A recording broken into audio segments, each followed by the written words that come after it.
Good morning, अस्सलाम वालेकुम। Rising Pakistan में आपको कहेंगे खुशामदीद। मेरे साथ हैं मोहम्मद शुएब, मेरे साथ है सबीन फारूक। Good morning. एक नए हफ्ते का आगाज करते नई एनर्जी के साथ। चूंकि हम अक्सर ये बात करते हैं कि मंडे को कुछ लोगों की एनर्जी हाई होती है, कुछ लोगों की थोड़ी सी लो होती है। सो आई एम अ पर्सन जिसकी थोड़ी सी हाई एनर्जी होती है। मैं उसी एनर्जी के साथ इस हफ्ते का करता हूँ आगाज। हफ्ता दिमाग खाता हूँ सुबह सुबह आके, ऐसे लगता है हर मंडे की सुबह शुएब ने कब्बे खाए हुए थे। वीकेंड इनको बहुत रिचार्ज करता है, ये बड़ी अच्छी बात है। What do you do?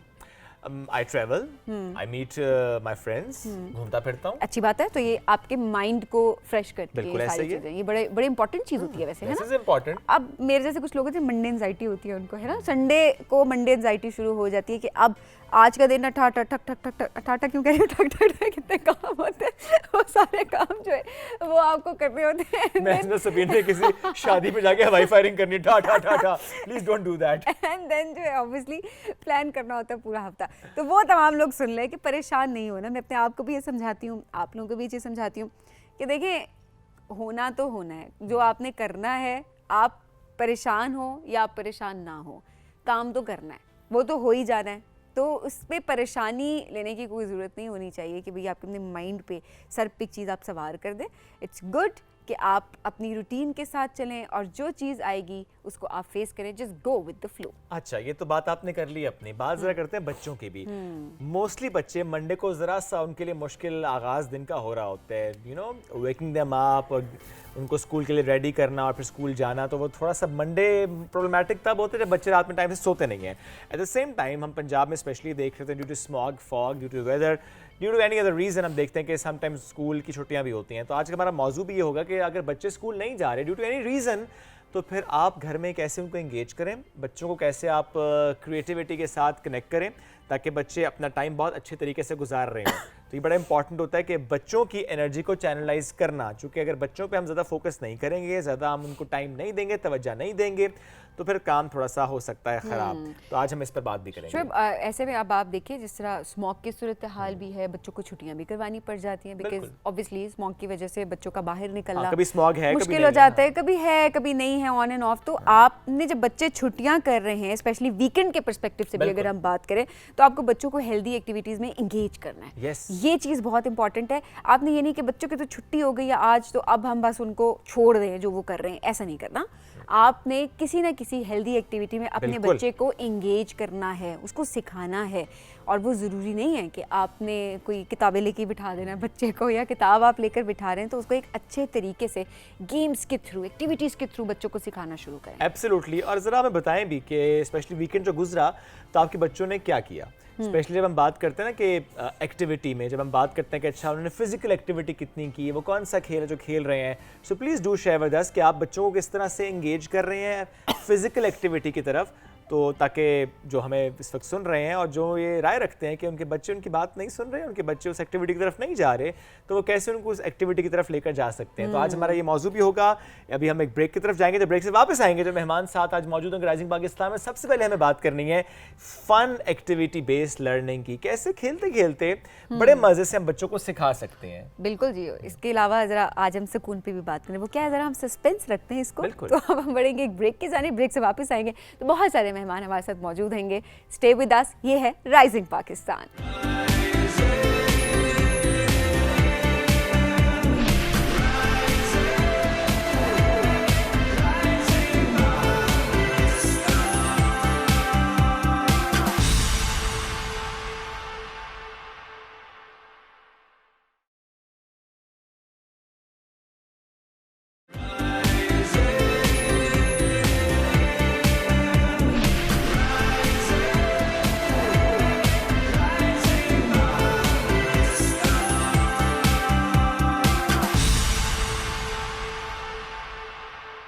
Welcome back. Rising Pakistan में कहेंगे खुशामदीद। और अब बात करते हैं बच्चों की, बच्चों को सीखने की, सिखाने के उस अमल की। समटाइम्स ये होता है कि आप बच्चों को सिखा रहे होते हैं, बहुत नए नए तरीकों से सिखा रहे होते हैं, बहुत एनर्जी पुट कर रहे होते हैं, बच्चे सीखने के लिए भी बहुत कोशिश कर रहे होते हैं, माहौल भी अच्छा होता है, बट समहाउ कोई लिंक मिसिंग होता है, बच्चे सीख नहीं रहे होते, उतना पिक नहीं कर रहे होते चीज़ों को। चूंकि हम उन्हें उस तरीके से नहीं सिखा रहे, उस तरीके से बात नहीं कर रहे जिस तरीके से बच्चों को सीखना है। तो नए दौर के बच्चे नए अंदाज से सीखना चाहेंगे। अब आप अगर उनको नए दौर के बच्चों को पुराने अंदाज से सिखाने की कोशिश करेंगे तो जाहिर सी बात है वो अपनी उस तरह से इंटरेस्ट डेवलप उनका नहीं रहेगा। तो अगर आपने उनका इंटरेस्ट डेवलप करना है, क्योंकि आजकल सोशल मीडिया के दौर की वजह से, क्योंकि छोटे छोटे बच्चे उनके हाथ में भी हम फ़ोन देख रहे होते हैं, 1 साल के बच्चे के हाथ में हम फ़ोन देख रहे होते हैं कि वो कार्टून्स के बगैर खाना नहीं खा रहा होता, तो यहीं से जो है वो आपका अटेंशन स्पैन कम होना शुरू हो जाता है।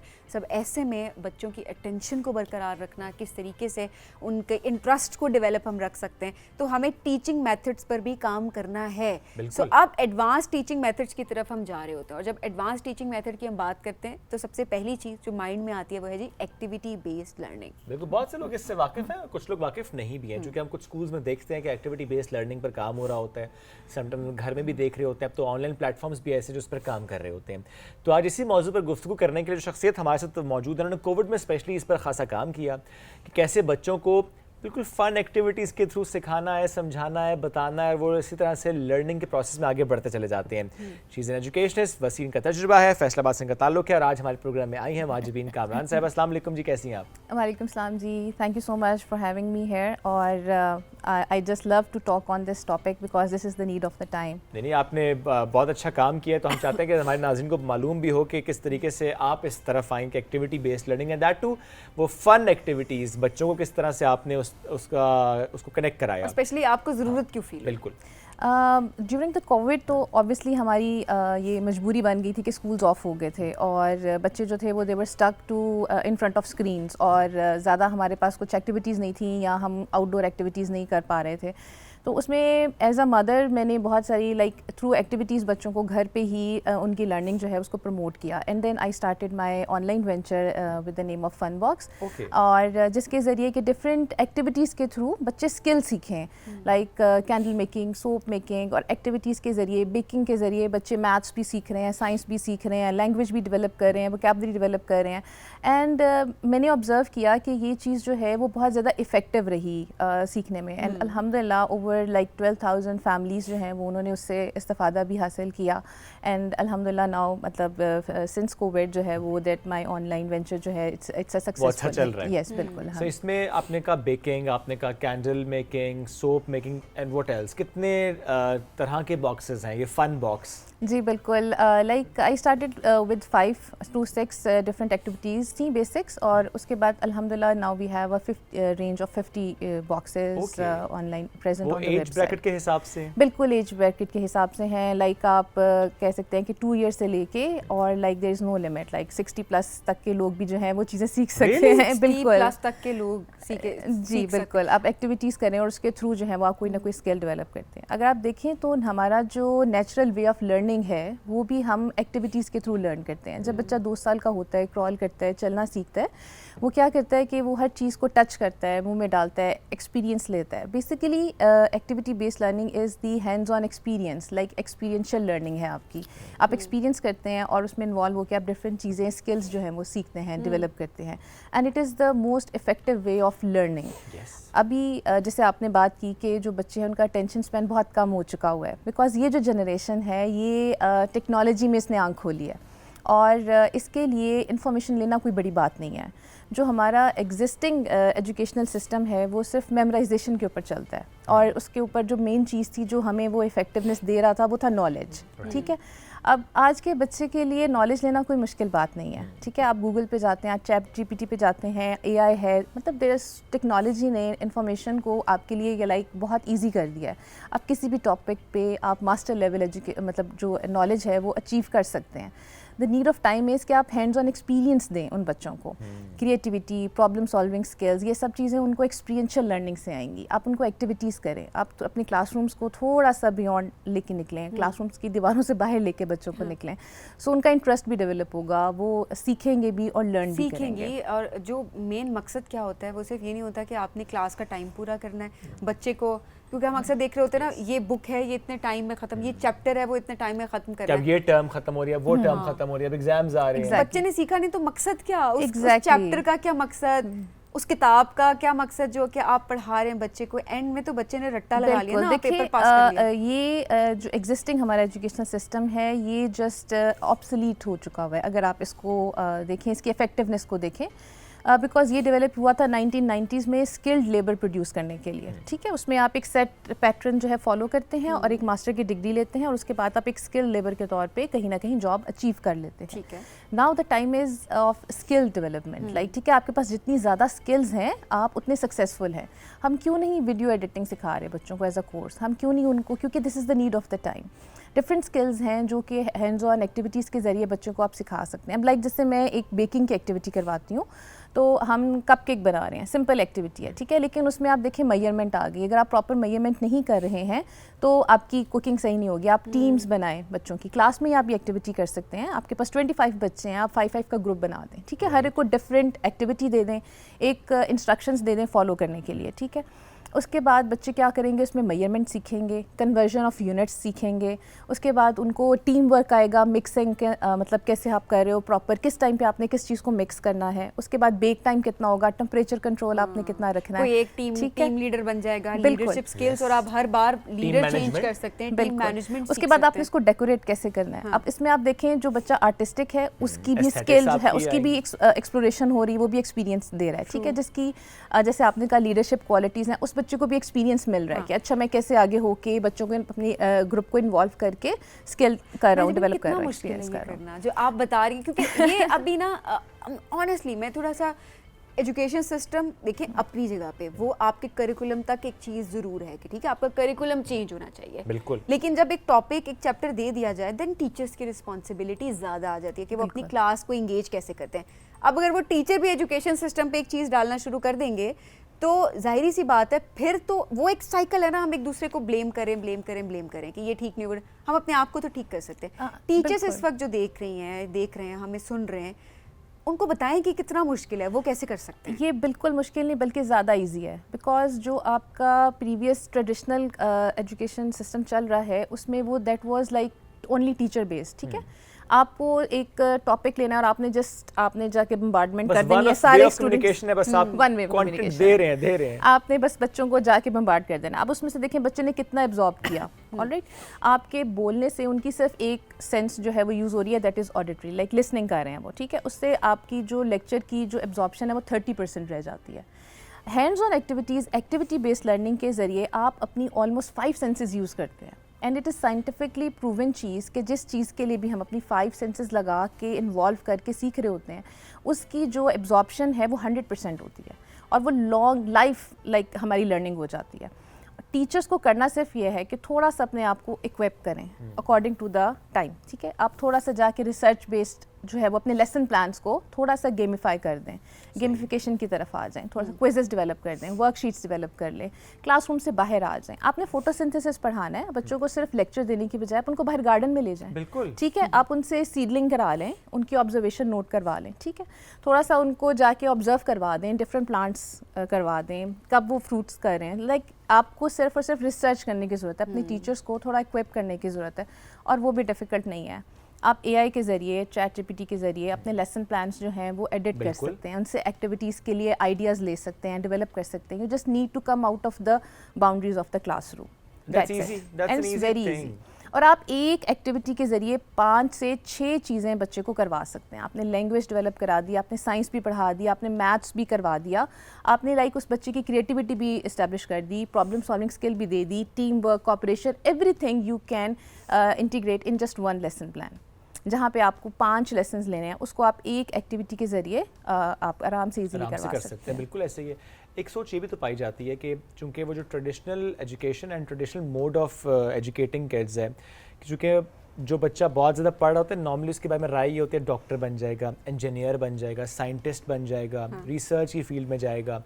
तो क्या एक्टिविटी बेस्ड लर्निंग की वजह से हम उन बच्चों को जो कि पोटेंशियल था उनमें साइंटिस्ट बनने का वो खो तो नहीं देंगे? बिल्कुल भी नहीं, बल्कि ये ज़्यादा जल्दी प्रमोट करता है। आपको पता चल जाता है, देखें we all have some inner talents, we are just like inborn talents होते हैं हमारे, ठीक है। मैं एक अच्छा सर्जन बन सकती हूँ कि नहीं, उसके लिए मेरी मोटर स्किल्स बहुत अच्छी होंगी, मेरा फोकस बहुत अच्छा होना चाहिए, ठीक है ना, मेरा हैंड्स एंड आई कोऑर्डिनेशन जो है वो बहुत अच्छा होना चाहिए। जब आप बच्चों को एक्सपोज करते हैं ना इन एक्टिविटीज़ के ज़रिए, तो आपको बच्चे का जो इनर पोटेंशियल होता है ना वो बहुत अर्ली एज में आइडेंटिफाई हो जाता है, ठीक है। और उस बच्चे के लिए बहुत ईजी होता है कि जितनी ज़्यादा से ज़्यादा आप उसको हैंड्स ऑन प्रैक्टिस देते हैं, उसका कॉन्फिडेंस अपने ऊपर और ज़्यादा बढ़ जाता है, और ज़्यादा चीज़ें जो हैं वो उसके सामने जो है ना वो उसकी पॉलिश्ड हो जाती हैं, ठीक है। हार्वर्ड यूनिवर्सिटी में एक रिसर्च की गई और उसमें उन्होंने क्या किया कि कुछ स्टूडेंट्स ऐसे लिए जो कि अंडर प्रिविलेज थे, लाइक वो स्कूल नहीं गए हुए थे, बट वो इंडिपेंडेंटली अपनी अपनी फील्ड के कोई ना कोई जो बिज़नेस है उसको चला रहे थे। और फिर उसके बाद उन्होंने एक ग्रुप ऐसा लिया जो कि हाईली क्वालिफाइड था, टॉपर्स थे, और लाइक MBAs किया हुआ था उन्होंने, और अपनी अपनी फील्ड के अंदर लाइक वो अपने अपने कॉलेज के टॉपर्स थे, ठीक है। और अब उन दोनों को उन्होंने सेम प्रोजेक्ट दिया, ठीक है। और उसके बाद उन्होंने 2 इयर्स के बाद उन दोनों की जो आप कह लें कि उसको स्टडी किया, सक्सेस रेट को स्टडी किया, तो जो ग्रुप बिल्कुल भी एजुकेशनल उस मॉडल से नहीं गुजरा हुआ था, दे वर फार फार सक्सेसफुल देन दोज पीपल जो कि हाईली क्वालिफाइड थे और टॉपर्स थे, ठीक है। सो द ओनली डिफरेंस कि उनके पास हैंड्स ऑन एक्सपीरियंस था और वो कॉन्फिडेंट थे अपने प्रोजेक्ट को लेके, we are going to make it successful. और सबसे अच्छी बात इसके अंदर ये है कि हम अक्सर बच्चों से पूछ रहे होते हैं ना शुएब, जिस तरह आपने बात की कि साइंटिस्ट या डॉक्टर पूछ रहे होते हैं, उनको पता ही नहीं होता उन्होंने बनना क्या है। क्यों? क्योंकि उनको पता ही नहीं है उनके अंदर क्या वो कैपेबल किस चीज़ का पोटेंशियल है उनके सो अंदर। जाहिर सी बात है वो पोटेंशियल तभी एक्सप्लोर हो सकेगा जब आप उनसे काम करवाएंगे और आप 4, 5, 6, 10 चीज़ें अगर लेसन प्लानिंग में जिस तरह आप बता रही हैं इनकॉर्पोरेट कर देंगे, तो वो 10 चीज़ें करने के बाद उसको पता चल जाएगा कि उसका इंटरेस्ट किधर है। और दूसरी बात, जो आपका ट्रेडिशनल एजुकेशनल सिस्टम है वो बच्चों को बहुत डिस्करेज करता है, वो आपको फेल होने को जो है ना वो आपके लिए एक ऐसा मोमेंट बनाता है कि जिसको आप लाइक टैग कर लेते हैं कि I can not do in my life. Otherwise real life में हम किसी भी चीज़ को जब स्टार्ट करते हैं या कुछ भी रियल टाइम में कर रहे होते हैं तो हम 10 दफ़ा पहले फेल होते हैं। Nature is against this. एक बच्चा चलने से पहले 100 दफ़ा गिरता है, ठीक है, बट वो कभी हार नहीं मानता, डिस्करेज नहीं होता। बट जब आपका एजुकेशनल सिस्टम जो है ना वो आपको ऐसा लाइक एक्सपीरियंस करा देता है कि अगर ठीक है, अगर आपके 7 आउट ऑफ 10 भी आ रहे हैं, 6 आउट ऑफ 10 मार्क्स आ रहे हैं on the basis of memorisation, जो कि स्किल अब नीड ही नहीं है, आपको रिक्वायर्ड ही नहीं है, उस बेस के ऊपर आप एक बच्चे का सारा फ्यूचर डिस्ट्रॉय कर देते हैं। आपने उसको कॉन्फिडेंस ही नहीं दिया फेल होने का। Where is activity based learning जो है वो आपको इनकरेज करती है। आपने एक एक्टिविटी की, आपसे नहीं हो पाई, तो आप वो वेज ढूंढते हो कि अच्छा नेक्स्ट टाइम मैंने इसमें इम्प्रूव क्या करना है। अगर मेरा कपकेक जल गया है या इसके अंदर जो है वो स्वीटनेस ज़्यादा या कम हो गई है, ओके नाउ आई नो कि मैंने नेक्स्ट टाइम इसको कैसे करना है। इट इनकरेजेस फेलियर्स जो कि हमारे प्रैक्टिकल लाइफ में रिक्वायर्ड हैं। आपका ट्रेडिशनल एजुकेशनल सिस्टम जो है वो इसको डिस्करेज कर देता है बच्चों को, मतलब स्टार्ट में ही आपको वो डिस्ट्रॉय कर देता है सारा के सारा लर्निंग प्रोग्राम। आप देखिए आपका जो कंप्यूटर्स हैं, AI वगैरह है, ये लाइक मेमोराइजेशन और डाटा कीपिंग के लिए अब परफेक्ट है। लाइक इससे ज़्यादा बेहतर तरीके से इंसान भी डाटा कीपिंग नहीं कर सकता। अब देखिए टेक्नोलॉजी आ गई है तो टेक्नोलॉजी को हर चीज़ में, और अब तो मेरा ख्याल है लेसन प्लानिंग और आसान बहुत ईजी हो गई है, अगर लेकिन हाँ स्कूल्स पे जिम्मेदारी आयद होती है कि वो फैसिलिटीज़ प्रोवाइड करें, रिसोर्सेज प्रोवाइड करें क्लासरूम में, सो दैट टीचर्स उसके लिहाज से टेक्नोलॉजी को इनकॉर्पोरेट करके अपने लेसन थोड़ा सा फ्रीडम प्लान करें। बिल्कुल, थोड़ा सा फ्रीडम दें उनको, टीचर्स को थोड़ा सा फ्रीडम दें, और फिर देखें कि वो किस तरीके से उन्हीं बच्चों को लाइक किस तरह एक्टिविटी की बेस के ऊपर किस तरीके से उनकी जो इनर पोटेंशियल है उसको कैसे वो निकाल सकते हैं। और बच्चे फ़न वे में इन्वॉल्व होकर ज़्यादा सीखते हैं, उनको पता ही नहीं चलता एक्टिविटी करते करते वो 4-5 जो आपके लर्निंग ऑब्जेक्टिव्स होते हैं वो पूरे हो जाते हैं। वो 1 सेकंड के लिए भी बोर नहीं होते। पेरेंट्स नहीं आते स्कूल में टीचर्स के पास के बच्चा जब घर जाके बताएगा आज मैंने जी कपकेक्स बनाए, तो देखिए अच्छा माइंडसेट है ना, अब आप इसको हम नहीं निगलेक्ट पेरेंट्स ने टाइम ज़ाया करके आए हैं। नहीं, आपके बच्चे को तो हमने पढ़ने पे जाता, आपने उससे कुकिंग कराई है, कपकेक्स बना के खिलाएं। ये एक थोड़ा mindset सा है, एजुकेट करने की ज़रूरत है, अवेयरनेस क्रिएट करने की ज़रूरत है। देखिए ऑटोमेटिकली जब आपका बच्चा कॉन्फिडेंटली बोल रहा होगा, कॉन्फिडेंटली एक्सप्लेन कर रहा होगा, कॉन्फिडेंटली इस पूरे प्रोसेस को जाके एक्सप्लेन करेगा, बताएगा। देखिए आपने कॉपी पे, मैं ये नहीं कह रही कि आपने सिर्फ बस बेकिंग की एक्टिविटी कराई एंड देन आप उसको छोड़ दें, ठीक है। आपने अपने लर्निंग आउटकम्स बनाने ना, आपने प्रॉपर एक वाइजली लेसन प्लान्स करने हैं, कि उसके थ्रू आपने सिखाया क्या है? सिखाया क्या एक्टिविटी आपने कपकेक कराई है, बिल्कुल, लेकिन आपने सिखाया तो उसके कुछ जरिए, और है हाँ जी, आपने। एग्जैक्ट, आपने उसको यूनिट सिखाया, आपने उसको कन्वर्जन सिखाई, आपने उसको मेजरमेंट सिखाई, आपने उसको साइंटिफिक मिक्सिंग प्रोसेस सिखाया। एब्सोल्युटली जी बिल्कुल। और इसमें ये भी है ना, देखिए टीचिंग मेथड को जब आप चेंज कर रहे हैं, अपग्रेड कर रहे हैं, तो आपको असेसमेंट लेवल भी तो चेंज करना पड़ेगा, असेसमेंट के तरीके कार भी बदलने होंगे। अब ये नहीं हो सकता मैं एक तरफ कह रहा हूँ तुम साबुन बनाओ और एक्टिविटी बेस्ड लर्निंग है, साबुन बनाना उसने सीख लिया है, लेकिन इम्तिहान में वही ले रहा हूँ कि मुझे पूरा प्रोसेस लिख कर बताओ, तो फिर वो काम खराब है। जी बिल्कुल। तो फिर असेसमेंट भी किसी और तरीके से होनी चाहिए। बिल्कुल बिल्कुल। देखिए असेसमेंट्स में भी मुझे यहाँ पे बहुत ज़्यादा इतराज़ है, जो जिस तरीके से हम आइडेंटिफाई करते हैं। हर बच्चा मैथमेटिशियन नहीं होता, हर बच्चा जो है वो आर्टिस्ट नहीं होता, हर बच्चा जो है वो साइंस के लिए आगे परस्यू नहीं करेगा अपने करियर को। आप यकीन करें, मैंने इंटीग्रेशंस पढ़ी और मुझे कुछ समझ नहीं आती थी उस टाइम पे, ठीक है, और गैमा थीटा अल्फा और अलजबरा आज तक मुझे समझ नहीं आई मेरी प्रैक्टिकल लाइफ में मुझे उसकी क्या यूटिलाइजेशन थी, ठीक है। मैं बता रही हूँ, हमें नहीं आती। जो एलसीएम्स हम निकालते हैं मैथ्स में, डू यू नो कि उसका क्या फंक्शन है? No. आज तक नहीं। लेकिन अगर यही मुझे किसी ने उस वक्त उस टाइम के ऊपर जाके एक विंडो जो हम डिज़ाइन करते हैं और उसके ऊपर जो ग्रिल बनती है और उसमें जो बॉक्सेस बनते हैं, ठीक है, अगर वो प्रैक्टिकली कराया होता, ठीक है, तो मुझे समझ आ जाती कि एलसीएम होता क्या है, ठीक है। हम उसके बगैर हम ना वो बना नहीं सकते, विंडो के जो पार्टीशंस हैं वो कंप्लीटली कर नहीं सकते। एक मजदूर जो है ना, उसको मेरे से ज़्यादा प्रिसीजन, फोकस और वो जो सारे इंजीनियरिंग है ना, वो ज़्यादा प्रैक्टिकल नॉलेज आता है। अलजबरा का कहीं पे इस्तेमाल होता है? इस तरह नहीं होता ना। एलसीएम का आपने बताया, ये वो सवाल है जो कि जिसका जवाब हम सारे आज तक ढूंढ रहे हैं कि अलजबरा बिल्कुल है जी, ज्योमेट्री में है, कंस्ट्रक्शन में है, आर्किटेक्चर में है, आर्टिस्ट्स जो लोग होते हैं जो पेंटिंग्स ड्रॉ करते हैं, सबसे ज़्यादा ज्योमेट्री का इस्तेमाल वहाँ पे है। बात वो ये है कि अगर जब हम प्रैक्टिकली उसको करेंगे ना तो हमें पता चलता है, लेकिन खाली लर्निंग से आज मुझे भी उसका कोई फ़ायदा नहीं। वो जो टाइम एनर्जी मैंने वहाँ वेस्ट की थी, उसका आज तक मेरी प्रैक्टिकल लाइफ में कोई आउटकम नहीं निकल सका। सो बात है कि आप एक्सपीरियंशियल लर्निंग दें। आप क्यों नहीं बच्चों को जाके कंस्ट्रक्शन कराते? 2-3 लेबर आपके घर में, मतलब लाइन में कोई भी कंस्ट्रक्शन हो रही है, अगर बच्चे एक दिन जाके उन मजदूरों के साथ खाली ईंटें लगाएंगे ना, तो उनको बहुत सारी चीज़ें लर्न करने को मिल जाएंगी, उनका फोकस आ जाएगा। सबसे बड़ी बात I was about to say this, वो भी they learned that. They learn, और प्रैक्टिकली जो कॉन्फिडेंस उनमें आएगा ना कि अच्छा यार मैंने एक और स्किल सीख लिया है, यार I can build my own house. And then how to communicate. उस पर हम काम ही नहीं कर रहे, बच्चों की कम्युनिकेशन स्किल्स पे। बच्चा पढ़ाई में बहुत अच्छा है, सब कुछ सीख भी रहा है, लिख बहुत अच्छा रहा है, मार्क्स पूरे ले रहा है। The moment you ask something, तो वो बिल्कुल घबरा जाएगा, बिकॉज ज़रा उसको समझ नहीं आ रही कि मैंने कैसे अपने आप को कंपोज करके बात करनी है। उसके पास प्रैक्टिकल नॉलेज नहीं है, उसके पास एक्सपीरियंस नहीं है। अब आप ये देखें कि जापान में किंडरगार्टन में वो बच्चों को वो सारी लाइफ स्किल्स देते हैं, एक्सपीरियंस कराते हैं जो हम उनको 20 साल में भी नहीं करते। शायद आपने आज तक अपना ब्रेकफास्ट ना खुद बनाया हो, लेकिन वहाँ किंडरगार्टन का 5 साल का बच्चा उसको ब्रेकफास्ट बनाना आता है अपना, उसको सारे बर्तन धोने, वॉश करने, कपड़े वॉश करने आते हैं, कैसे अपने आप को क्लीनिंग वो अपने स्कूल्स की खुद करते हैं, अपने वॉशरूम्स को खुद धोते हैं, ठीक है। उनसे उनके अंदर मतलब एक एम्पैथी तो का फैक्टर आता ही आता है, और उसके बाद वो रिस्पॉन्सिबल सिटीजन्स बनते हैं। एंड देन जेंडर रोल्स हमने डिफाइन किए हुए होते हैं, वो उनको पता चलता है कि कोई काम लड़की का नहीं है, कोई लड़के का काम है, और सबने अपना काम खुद करना है। Like they are so independent माशाल्लाह कि 5 साल के बच्चे को माँ तैयार नहीं कर रही है, वो खुद ही अलार्म लगा के खुद उठ के तैयार होके नाश्ता करके जा रहा है। तो जब वो 10 साल में अपनी प्रैक्टिकल लाइफ में आता है ना, तो वो इंडिपेंडेंट है, वो फाइनेंशियली भी इंडिपेंडेंट हो जाता है। हमारे यहाँ तो 40-40 साल के लोग भी डिपेंडेंट ही है। पानी का ग्लास ला दो ऐसे ही होता है ना। अच्छा। जी बिल्कुल। पानी का ग्लास ला दो, मुझे ये कर दो, मुझे वो कर दो। ऑनेस्टली ये चीज़ें हम डिपेंडेंट खुद से, हम खुशी से अक्सर हो रहे होते हैं, एंड हम बड़ा प्राउडली बता रहे होते हैं कि जी हमने तो उसके पानी का ग्लास नहीं पिया। कॉन्फिडेंट नहीं है, उसके अंदर कॉन्फिडेंस की कमी है, हम इतने अच्छे स्कूल में भेज रहे हैं लेकिन वो एक सेंटेंस नहीं बोल सकता, तो उसकी लोगों से बात नहीं कर सकता। वो चाहे कोई गेस्ट आ जाए तो उसे पता ही नहीं मुझे बात कैसे करनी है। उसकी सबसे बड़ी जो रीजन है वो हम लोग खुद हैं, हम उसको कभी इंडिपेंडेंट होने नहीं देते, हम उसको कभी चॉइसेस देते ही नहीं है।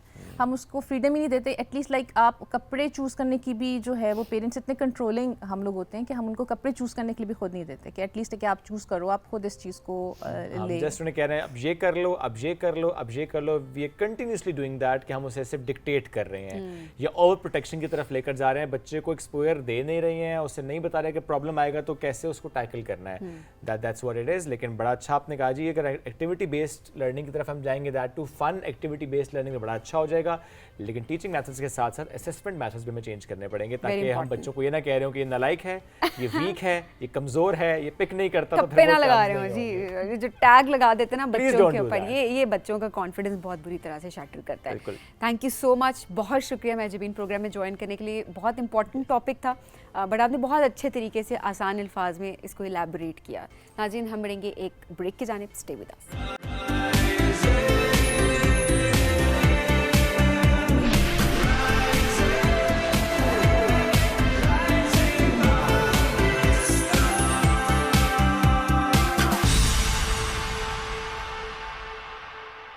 वेलकम बैक जी, राइजिंग पाकिस्तान में आपको कहेंगे खुश आमदीद। अक्सर हम हर किसी को, बल्कि अक्सर क्या, अब तो हम हर रोज़ ही हर किसी को अपने इर्द गिर्द ये कहते हुए सुन रहे होते हैं कि सब कुछ है हमारे पास, सुकून नहीं है बस हमारे पास। ऐसा होता है ना, अक्सर हम भी डिस्कशन कर रहे हों, दोस्त बैठे हों, फैमिली में आप बैठे हों, जिस जगह पर, जिस महफिल में आप बैठे होते हैं, सिर्फ एक चीज़ डिस्कस हो रही होती है, हमारे पास ये भी होता, वो भी होता, या जिन लोगों के पास काफ़ी कुछ है भी, जी सब कुछ है, हमारे पास सुकून नहीं है, दिल में कोई बेचैनी सी है, समझ नहीं आती, कुछ अकम्पलिश कर लें तो वो अकम्पलिशमेंट फील नहीं होती है।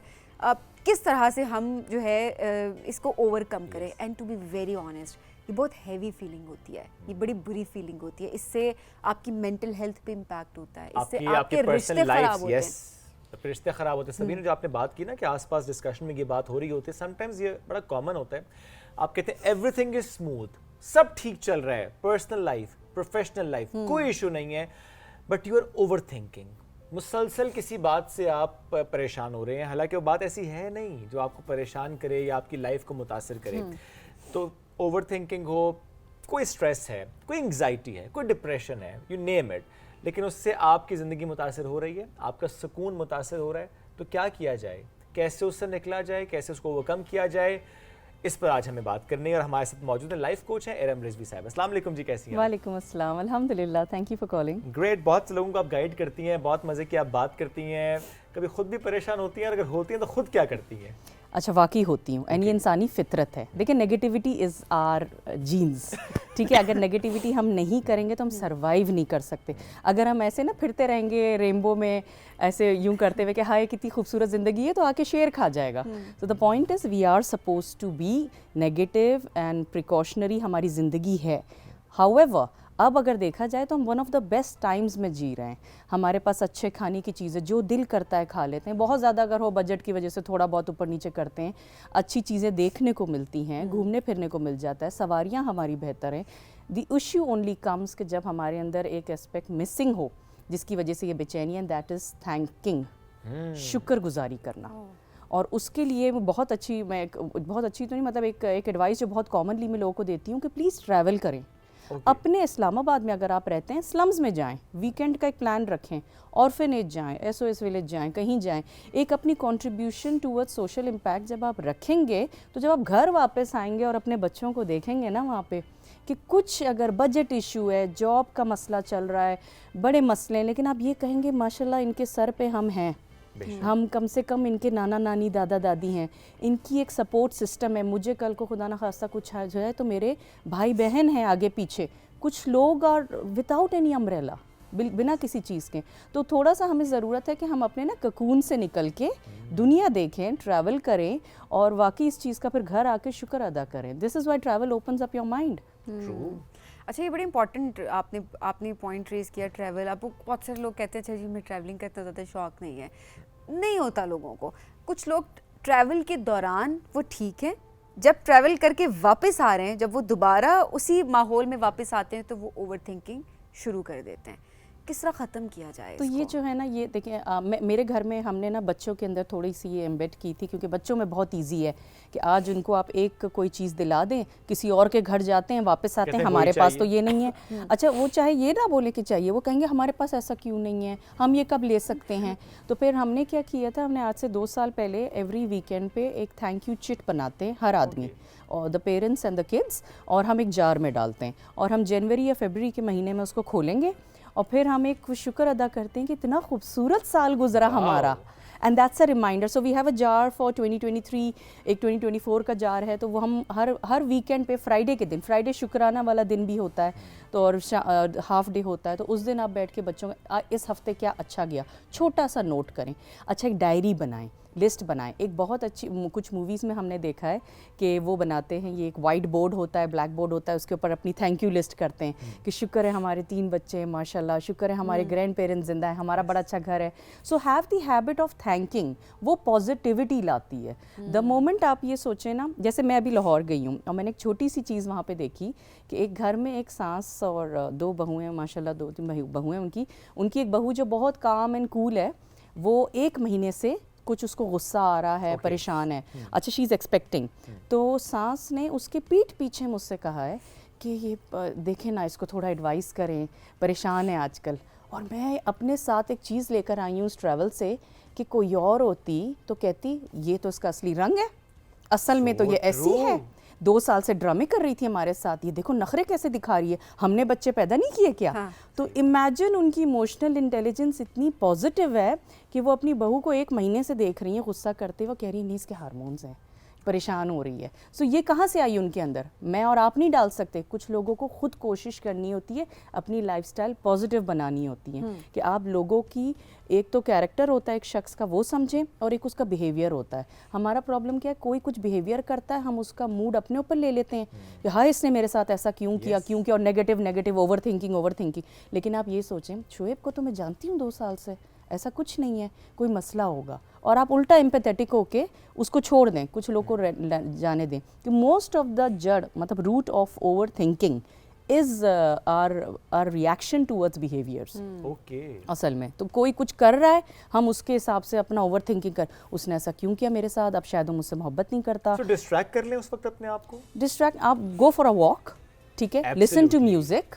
आप आपका घर में गार्डन है वहाँ जाएं, अगर आपकी कॉलोनी में गार्डन है वहाँ पे जाएं। इस्लामाबाद में रहते हैं, ट्रेल चले जाएं, भाई ट्रेल चले जाएं। अच्छा, कुछ नहीं तो वैसे ही वॉक करें, अपनी बालकनी में जाएं, म्यूजिक सुन लें, क्या चीज़ आपको डिस्ट्रैक्ट करती है।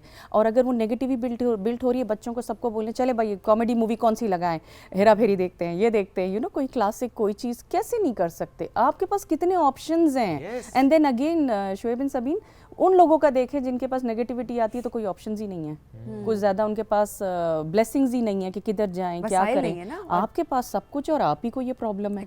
सो इट्स इम्पॉर्टेंट कि you thank God for what you have, and अगर नहीं है तो नमाज में 1-2 रकात आप एक्स्ट्रा एक कोशिश करें कि मुझे बेचैनी है, so let me do that, but let's not go towards, मतलब वो आपका पर्सनल स्पिरिचुअल वो है, पर घर में एक शुक्राने की एक आदत डलवाएं और ख़ुद करें, अपने रिमाइंडर डालें। ये आदत जब आप कर रहे होंगे, आप शुक्र अदा कर रहे होंगे, ग्रेटफुलनेस की हम अक्सर बात कर रहे थे, ग्रेटफुल हो, वो आपके बच्चे आपको देख के फॉलो करेंगे। सो ये आप सिर्फ खुद अपने लिए नहीं कर रहे, जो आपके बच्चे हैं आप उनकी भी तरबियत वैसी कर रहे हैं, उनका माइंड वैसे आप डेवलप करें। बिल्कुल, ये brilliant thing you have said, क्योंकि ये जो नेगेटिविटी है ये डीएनए से आती है। जब बाप ने माँ के लिए कुछ छोटी सी चीज़ बर्थडे पे ले आया और माँ ने कहा, आपने बचपन में देखा है कि ये क्या है, आप बेहतर चीज़ ला सकते थे, नाराज़ हैं, तो आपको तो लग रहा है वो 4-5 साल का बच्चा समझ नहीं रहा, लेकिन नेगेटिविटी कम्स फ्रॉम डीएनए। तो आप बहुत ज़्यादा पुश नहीं कर सकते किसी शख्स को कि तुम ना हंसी खेल करो, उसने अपने माँ बाप को नहीं देखा, अच्छा कपल नहीं देखा। अच्छा, कभी दादा दादी बहुत झगड़े करते हैं, आपने उनको नहीं देखा, तो फिर आप हो सकता है कपल तो कोशिश कर रहा है, लेकिन इस जॉइंट फैमिली में आपके बच्चे दादा दादी लड़ते हुए देख रहे हैं, तो एवरीथिंग अफेक्ट्स द मेंटालिटी। बच्चों के ऊपर ऑब्वियसली उसका इम्पैक्ट हो रहा है। इरम, सोशल मीडिया क्या ये भी बेचैनी की एक वजह है, जो हम कहते हैं हमारे अंदर एक खालीपन है, क्या वो सोशल मीडिया है? हम लोगों की ज़िंदगियां देख रहे होते हैं, हम कहते हैं जी उनके पास तो ये, हमारे पास ही नहीं है। आधी चीज़ें हमें पता है सोशल मीडिया पे पोस्ट हो रही हैं जो कि लोग पोज हो रही हैं, ये सबको पता है।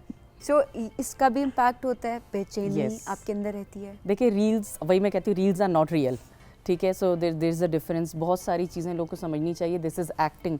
आप तो चीज़ें कह रही हैं, कपल्स में अब अलहदगी हो रही है for those lovey dovey reels, कि वो जिसमें मोहब्बतें चल रही हैं और वो एक गुलदस्ता जो है 5000 के नोटों का जो एक आता है वैलेंटाइंस डे पे जाना आपके लिए, बहुत बात की है ना। मेरा ख्याल है जिन्होंने ये किया था वो शायद ये सुन ले, दोबारा ना प्लीज डोंट डू दैट। नहीं करें। और आप सोचें मदर्स डे पे आप माँ को जो है ना ऐसे करके गड्डी लेके जा रहे हैं, तो वो जो बेचारी माएँ जो टाइम पास करती हैं रील, मेरा बच्चा ऐसा नहीं करता, बीवी पे खर्च करता है, ये नेगेटिविटी है और ये वाकई स्प्रेड कर रहे हैं। इन्फ्लुएंसर्स की बहुत बड़ी जिम्मेदारी है, they are doing that with irresponsible। बिल्कुल। आप सोचिए गाड़ी ले ली है तो उसके अंदर मतलब ये गाड़ी के वो हैं, आपको पता है आपके मुल्क के हालात क्या हैं, टैक्सेस हम कितना दे रहे हैं। मियाँ बीवी को एक चीज़ देते हुए, गिफ्ट देते हुए दिखा रहे होते थे, तो बीवियों की एक्सपेक्टेशंस अपने शौहर से बढ़ जाती थी कि उसने तो वो दिया। अब तो हम कुछ ऐसे व्लॉग्स देख रहे हैं सोशल मीडिया पे जहाँ पर बेगम अपने मियाँ को बड़ी बड़ी गाड़ी, करोड़ों की गाड़ी, ऑब्वियसली वो उनको गिफ्ट कर रही हैं। तो लड़कियों ये वाली रील्स देखो। लड़कियों के ऊपर अब मैं कहती हूँ लड़कियों के ऊपर भी प्रेशर बिल्ड होना शुरू हो गया कि ये देखिए ये क्या होता जा रहा है। मैं लड़कियों से मुखातिब हूँ, मैं वो वाली रील्स देख रहा हूँ। नहीं, ये गलत है। एंड आई थिंक अगर आप देखें इसको एंटरटेनमेंट के लिए देखें, जैसे मूवीज में दिखाते हैं ना कि एक एक्टर जो है वो स्लम में रह रहा है, भाई वो एक्टिंग है, वो एक्टिंग है, उसको क्यों रियल आप समझ रहे हैं। तो सोशल मीडिया का इशू ये है कि वो जो लाइक्स हैं, वो जो कमेंट्स हैं, या वो फॉरवर्ड्स हैं, या वो वीडियोस जो देख रहे हैं उनको लगता है वो रियल है, दैट्स नॉट रियल। अच्छा वैसे इरम मुशफिक, मैंने ना वीडियो एक बड़ी प्यारी देखी उस दिन ना, एक फैमिली की थी, बच्चों ने बनाई हुई थी, कोई एनिवर्सरी थी कपल की, सो उनके पेरेंट्स की, तो वो जब एंटर होती हैं उनके लिए सरप्राइज सजाया होता है। लिटरली एक प्लेट थी, उसके अंदर 2 समोसे थे, क्योंकि बच्चों के पर्सपेक्टिव से ना, और मतलब घर देखकर लग भी रहा था कि कोई इतना लेविश लाइफस्टाइल नहीं है, या जो भी जितने रिसोर्सेज थे उनके अंदर। और लिटरली एक कपकेक था, उसके ऊपर एक कैंडल रखी हुई थी, जलेबियाँ थोड़ी सी रखी हुई थी, जो हम एक हमने जिस तरह बर्थडेज और सेलिब्रेशंस हम लोग अपने ज़माने में करते आए हैं, बड़े हुए हैं देखते हुए, वो जैसे ही हैप्पी एनिवर्सरी बजती है, वो खातून एंटर होती हैं, सो लिटरली जो उनकी आंखों में खुशी और वो आंसू और वो जो एक आप जो ऑर्गेनिक कंटेंट कह रहे हैं ना, वो ऑर्गेनिक कंटेंट आपको नजर आया। सो वो इतने लोगों ने उसके नीचे कमेंट किया, तो लोगों ने रिलेट किया उसके साथ, वो रील बहुत वायरल हुई। उसकी वजह क्या थी, आप ये नहीं कह सकते लोग ये देखना चाहते हैं तो हम ये दिखाते हैं, नो, आप दिखा रहे हैं, आप अपनी मर्जी से दिखा रहे हैं, लोग ये भी देखना चाहते हैं, लोग ऑर्गेनिक कंटेंट, रियल चीज भी देखना चाहते हैं। सो खुशी का इस चीज से कोई ताल्लुक नहीं होता। आपने देखा होगा ज्यादा कट्स नहीं होंगे, एक गो में जा रहा होगा और वो फील हो जाता है कि रियल है। कोई परवाह नहीं थी कि कौन सा एंगल सेट हो रहा है, कोई जज करेगा, कोई क्या बोल रहा है, किसी की क्या एक्सप्रेशन। अब ऐसी रील जो है वो हमारे ज्यादातर लोगों के सामने जो आती है वो उसको स्वैप कर जाते हैं। इनको शेयर करें ना कि हम सादगी से भी कर सकते हैं, खुशी के साथ इसको शेयर करें, प्रमोट करें। लेकिन आपको वो बलून्स और वो हाई फाई चीज़ और वो एक्सपेक्टेशन इतनी हाई है। एक हमारे साहब थे सऊदी में, हमारे सिस्को के ज़माने में, वो कहते थे, उनकी वाइफ कहती थी, तुम मुझे इतने बड़े बड़े गिफ्ट्स देते हो, कभी मुझे सिर्फ मोहब्बत दो मेरी बर्थडे पे ना। बड़ा जिद किया था, वो मोरक्कन थी कपल था, तो उन्होंने क्या किया इस दफ़ा ना, बड़ा सोच के ना उन्होंने अपने हाथों से हीलियम लेकर आए घर में, बलून्स फुलाए रिबन के साथ, एक टेडी बेयर रखा, कहते कुछ नहीं ख़रीदा, और मैंने ना अपने हाथों से स्टेक बनाया, सब कुछ किया, और जब वो घर में आई है ना तो फिर वो इतना खुश हुई, और उसके बाद हर थोड़ी देर में ना एक पिन मार के बलून फाड़ रही है। कहते क्यों कर, मुझे पता है तुमने कुछ छुपाया होगा इसके अंदर, मुझे पता है। वो कह रहा मैंने नहीं छुपाया, हो ही नहीं सकता, अंगूठी है ना, कुछ हीरा है ना। और वो बाद में हमें बता रहा है बेचारा कि यार कैसी औरतें हो तुम, क्या चाहती हो, ये करो तो मसला, वो करो तो मसला, इसमें कोई शक नहीं। ठीक है ना, हमें खुश करना आसान नहीं है, नामुमकिन। आप ये कहें ना, ये मुश्किल वाला लफ्ज भी निकालें, नामुमकिन वाली बात करें, यहाँ से जो तो मसला, वहाँ से जो तो मसला। That is so true. I am glad कि ये आपकी तरफ से आया, मेरी तरफ से नहीं आया, किसी मेल गेस्ट की तरफ से नहीं आया। And I could feel it, so I know. बहुत बहुत अच्छा किया आपने। इरम, इसमें एक चीज़ और भी है, सोशल मीडिया का चूंकि तस्करा इससे पहले हो रहा था, हम बहुत से लोगों से कनेक्टेड हैं, हम बहुत से लोगों से बातचीत कर रहे हैं, कमेंट्स कर रहे हैं, मैसेंजर पे या व्हाट्सएप पे, इंस्टाग्राम पे, स्नैपचैट पे, we are connected, we are talking.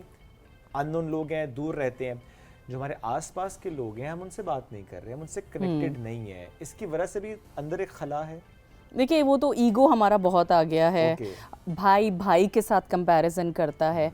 मैंने शुक्र है कुछ हमारी डेलिब्रेट फैमिलीज़ में ना, जब आप थोड़ा बहुत पढ़ लें इसके ऊपर या आपको एक रियलाइजेशन हो जाए कि लाइफ कितनी शॉर्ट है, तो बहुत से लोग फिक्स कर लेते हैं। लेकिन ज़्यादातर मेरे सामने इतने सारे केसेस हैं कि उसने ये ख़रीद लिया, उसने ये कर लिया, वो जॉब कर रही है, मैं क्यों नहीं कर सकती। और आधे से ज़्यादा टाइम क्या होता है फिर ऐसे में, जो पास के लोग हैं ना, वो घर के सुकून के लिए कहते हैं कनेक्शन ही ना करो। मैं अपने भाई के घर जाता हूँ, मेरी बेगम कंपैरिजन्स करती है, हमारा फिर हफ्ता भर झगड़ा होता है, वीकेंड का प्लान ही कम कर दिया, महीने में 2 महीने 3 महीने में ईद पे मिलते हैं। अब तो ऐसा होना शुरू हो गया है जान के जो है, मतलब और ये देखें तो कौन कर रहा है, ये फैमिलीज पढ़े लिखे लोग कर रहे होते हैं। तो आपने जो है ये आपकी नेगेटिविटी घर के अंदर आप फैलाते हैं कंपैरिजन से, और दोबारा आप शुक्र अदा नहीं करते कि भाई अल्लाह ने हमें जितना दिया है कितना अच्छा है। हाँ, आपका राइट है, आप दुआ मांगे और रिस्क की, आपका राइट है, आप मांगे और करें, रिस्क में बरकत हो, रिस्क में बरकत हो कि थोड़े से पैसों में बहुत कुछ हो जाए, ये क्यों नहीं करते। लेकिन आप दूसरे के घर जाके कि उनके घर में इतना सामान था, उन्होंने नया फर्नीचर लिया, हम क्यों नहीं ले सकते। और मतलब ये चीज़ में बाय द वे सिर्फ लेडीज़ नहीं होती, ये मर्द भी है, दोनों के लिए। और भी है, लेट मी ऐड दिस, आप मुझे उस पर कमेंट भी कीजिएगा।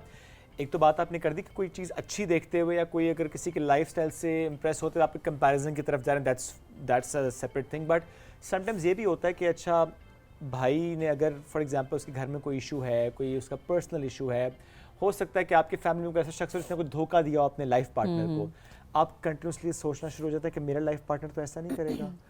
किसी और की गलती को आप अपने इतनी परफेक्ट, इतनी हैप्पी लाइफ के ऊपर असरअंदाज करवा रहे हैं कि चूंकि उनकी ज़िंदगी में ऐसा हुआ था, कहीं मेरी ज़िंदगी में ऐसा ना हो, जो आप अपने खुशी के लम्हे तबाह कर रहे हैं। अच्छा, कैरिंग बैगेज। और आप तो कह रहे हैं कि दूसरे को देख के कभी कभार होता है कि लोगों की जवानियों के जो किस्से होते हैं या स्कूल के ज़माने में, यूनिवर्सिटी के ज़माने में अगर कुछ हुआ हो, तो वो सारी ज़िंदगी अपने स्पाउस के साथ कर रहे होते हैं। एंड देखिए, इसको मैं यही कहूँगी कि देखें, आजमाने का एक टाइम होता है कि आप देखें वो लॉयल है, वो ऑनेस्ट है, वो हार्ड वर्किंग है। और वही बात है कि अगर वो फूल नहीं ला रहा तो इट्स ओके। बाकी चीज़ें तो हैं ना, नशा तो नहीं करता, मारता तो नहीं है, मेथड लायर तो नहीं है, मतलब कोई ऐसी चीज़ तो नहीं कर रहा जो रिलीजन के बिल्कुल आउट है कि भाई आपको पता है कि इट्स ब्रेकिंग बैरियर्स, अनएक्सेप्टेबल, वो नहीं कर रहा और थोड़ा बहुत प्लेटोनिक है, इट्स ओके। लेकिन वो नहीं करना चाहते, हमें सब कुछ चाहिए, हमें परफेक्ट बंदा चाहिए। ये चीज़ अंडरस्टैंड करने की ज़रूरत है कि हर इंसान डिफरेंट है, आप एक्सेप्ट करें जो है। और सबसे अच्छी चीज़ ये भी होनी चाहिए कि दूसरों के लिए खुश हों। किसी के पास कुछ है, आप किसी का रिलेशन अच्छा देख रहे हैं, आप खुश हो। जब आप किसी के लिए खुश होते हैं ना, तो आपके अंदर एक पॉजिटिविटी आती है, उस पॉजिटिविटी का इम्पैक्ट आपके रिलेशनशिप पे बहुत अच्छा आता है। जी, इसके लिए सिर्फ मैं ये कहूँगी कि इस तरह के जब हम शोज़ करते हैं ना, आई विश के मतलब इसको दोनों जेंडर्स देखें। अच्छा, फिर उसके बाद ना अपने साथ एक कमिटमेंट करें कि देखें, अगर मैं कहीं इस तरह बात करूं तो आप मुझे ना बाद में टोक दीजिएगा, मुझे बता दीजिएगा, अपने लिए डोर्स खोलें टू गेट फीडबैक। और कहीं से वापस आके आपकी जैसे वाइफ बोलें, आपने उनको क्यों ऐसे कह दिया कि क्या बात है भाई, नया फर्नीचर ले लिया तुमने, तो आपको नहीं कहना चाहिए था, आपको कॉन्ग्रेट्स कहना चाहिए था, खूबसूरत लग रहा है। एक दूसरे की अगर आप साथ साथ में बिल्टअप ना करें, जैसे ऑफिस में कलीग्स होते हैं, क्यों मियाँ बीवी क्यों नहीं कर सकते और एक दूसरे को बेहतर इंसान बनाए। वो सारी जिम्मेदारी एक माँ की थी एंड देन उसके बाद ख़त्म है। ज़िंदगी भर का जो आपका जर्नी है, दैट्स अ लर्निंग फेज। और आपको चाहिए कि चलें, यहाँ पे आज एक मैसेज हो गया ना इस शो में, अब आप बंद करके अपने पार्टनर से फ़ोन करें, मैसेज करें, मुझे शाम को 15 मिनट बात करनी है, हम एक दूसरे को बेहतर करेंगे। Let's bring positivity. आपकी ज़िंदगी तो हो गई 20, 30, 40 ईयर्स, वो जो बच्चे देख रहे हैं उनके लिए let's bring in a positive generation. एक जनरेशन तो ट्राई करें जो कंपेयर ना करे, जो हसद ना करे, जो किसी जनरेशन ट्रॉमा को साथ लेकर आगे ना जाए। बिल्कुल बिल्कुल, एक तो ट्राई कर सकते हैं, बिल्कुल करेंगे तो ही आगे मामला बढ़ेगा। Iram, thank you. मुझे लगता है कि मौजू कुछ और था, हम बिल्कुल किसी और तरफ निकल गए। ये मौजू भी मुझे ऐसा लगता है कि हम बिल्कुल नहीं हटे मौजू से शुएब, क्योंकि ये सब चीजें देखिए आपके सुकून के साथ कनेक्टेड है। इनको हम डिस्कस करेंगे तो हम कहीं ना कहीं कोशिश कर सकेंगे कि ये जो खालीपन है हम सब इसको खत्म कर सकें। Thank you so much Iram. हमें एक बहुत जबरदस्त डिस्कशन का मौका मिलता है आपकी वजह से। हमें एक ब्रेक की तरफ बढ़ना है, ब्रेक से वापस आएंगे, रहिए हमारे साथ। This is rising Pakistan.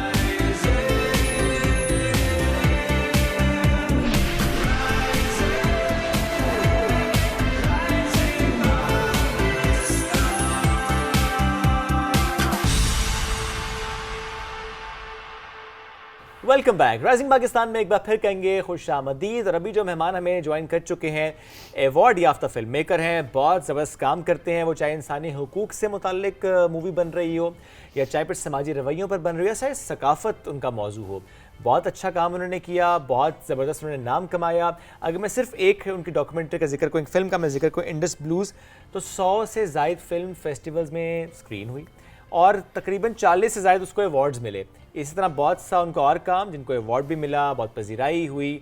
तो आज हम उन्हीं से मुतालिक बात करेंगे। अब चूँकि मैंने नाम उनका नहीं लिया, मैंने काम पर ज़्यादा फोकस किया है, तो काम पहले दिखाते हैं एग्जैक्टली उनका।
From the battles of climate migrants to the strength of marginalized communities, every image is a window into the human soul.